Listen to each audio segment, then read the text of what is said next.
எண்ணெய் இல்லாமல் எப்படிரா அப்பளம் சுட முடியும் தானே முழிக்கிறீங்க. வாங்க பார்த்துருவோம். தேவையான பொருள் எல்லாமே வெறும் தூள் உப்பு தாங்க.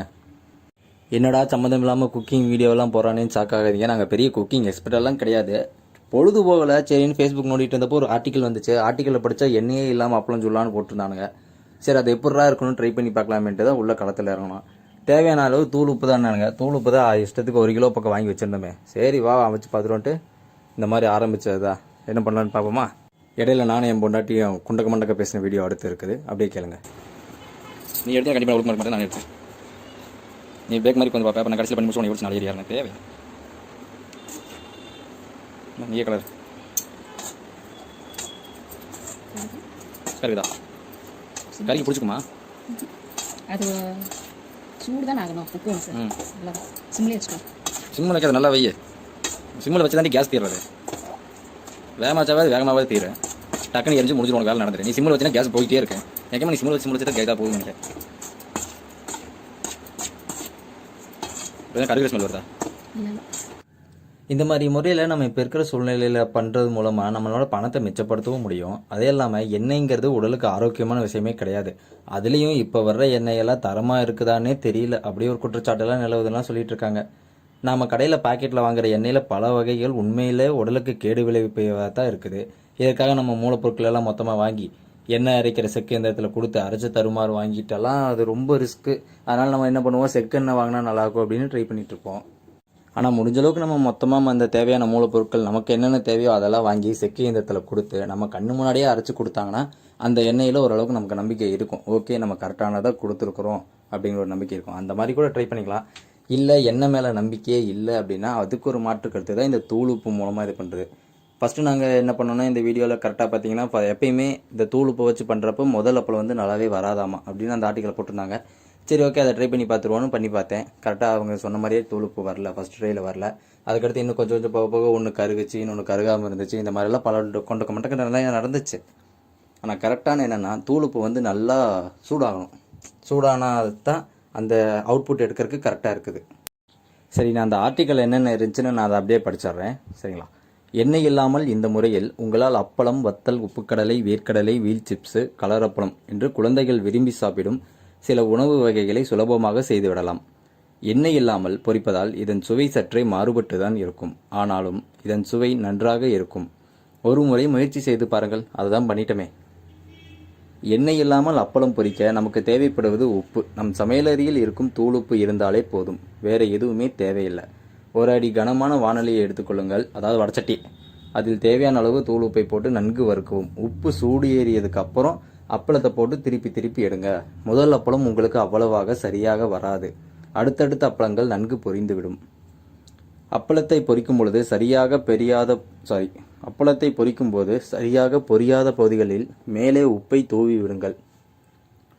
அப்பளம் சூப்பராக பொரிந்து வரும். இந்த முறையில் நீங்கள் மற்ற வகைகளையும் போட்டு பொரித்தெடுத்தால் அருமையாக எண்ணெயில் பொரிப்பது போன்றே பொரிந்து வரும். இதே போல பூரி கூட சுட முடியும். பூரி மாவை இப்படி செய்து எடுத்த பின்னர் புல்கா அடுப்பில் காட்டி எடுத்தோம்னா அந்த எண்ணெய் இல்லாமலே பூரி ரெடின்னு சொல்கிறாங்க. இதுக்கோட மெயின் கான்செப்ட் என்னென்னா, நாம் தள்ளுவண்டி கடையில் வேர்க்கடலை பொரிச்சு தருவதை பார்த்துருப்போம் இல்லையா. அது எப்படி செய்கிறாங்கன்னு என்னைக்காவது யோசிச்சிருக்கோமா. அவங்க வந்து பெரிய வடச்சட்டியில் மண்ணை போட்டுருவாங்க, அதாவது மணல். அந்த மணல் சூடேறினதுக்கப்புறம் அந்த சூட்லேயே நமக்கு வேர்க்கடலை பொரிச்சு தான் தருவாங்க. பொரிக்கும் போதே அதன் வாசம் வந்து நம்மளை சுண்டி இழுக்கும்னு சொல்கிறாங்க. அதே போல தான் இதுவும் மணல் உபயோகித்தும் நம்ம பண்ணலான்னு சொல்கிறாங்க. ஆனால் மணல் எந்த அளவுக்கு சுத்தமாக இருக்கும் என்பது நமக்கு சத்தியமாக தெரியாது. அதனால தான் அதற்கு பதிலாக உப்பு பயன்படுத்தியிருக்காங்க இந்த இடத்துல.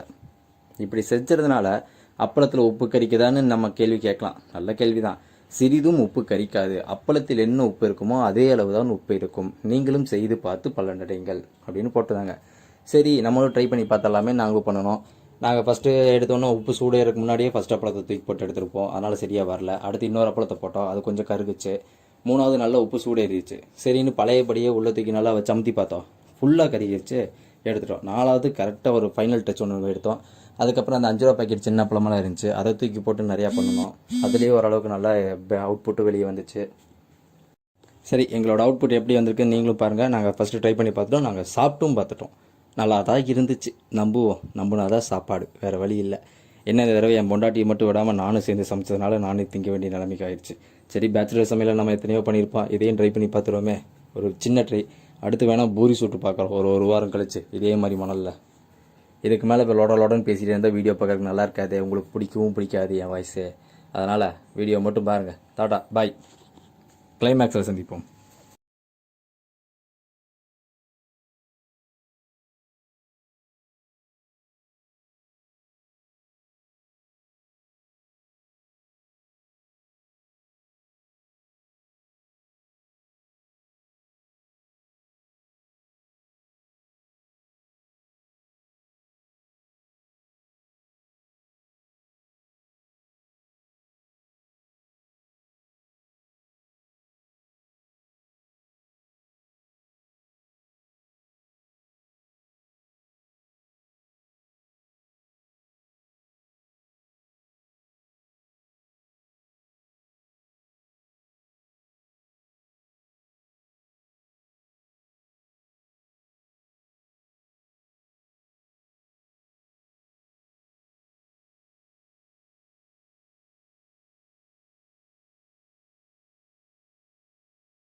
இது வரைக்கும் பொறுமையாக வீடியோ பார்த்ததுக்கு ரொம்ப நன்றின்னு சொல்ல முடியாது. கிளைமேக்ஸ்க்கு வந்தாச்சு பார்த்தீங்களா. அந்த மணல் நல்லா சூடானதுக்கப்புறம் அப்பளத்தை உள்ளே போட்டோன்னா அது அப்படியே பொரிஞ்சு வருதா.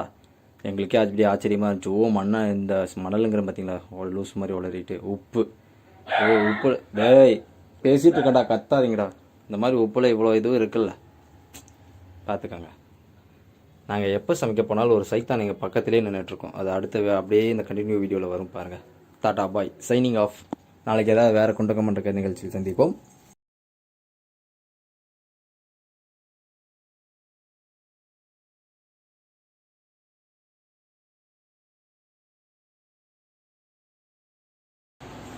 யார்ஜே